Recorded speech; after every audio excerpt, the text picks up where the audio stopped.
是图还是画，层层叠叠的3D 效果其实是立体纸浮雕。日本像这种的做法叫做叠岩画，也就是说一幅图把它经过切割了以后，重重叠叠的叠上去，造成一个新的生命。来自17世纪欧洲的古老技能，叶昌钰把它结合台湾客家意象，很多熟悉的场景让学员记忆瞬间倒转。我就想到我小时候的农村生活啊，因为我家也是住在乡下。像我妈妈一看到那个天上乌云来的时候，就赶快的快！我说干嘛？赶快要收啊那个稻谷。她说等一下会淋湿啊。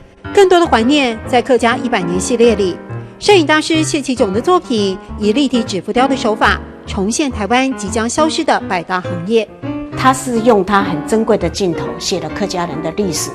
那我透过我们的整个的制作团队的精神，他们的手的温暖，把我们一幅一幅平面的相片经过印刷以后成为一个素材。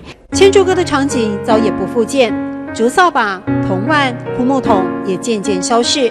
叶昌钰希望留住珍贵的生命段落，所以这就是说，他给我这次做这个展览的一个回响，也就是说给我们一个原动力，希望说我们的作品可以持续去完成100幅这样的动力。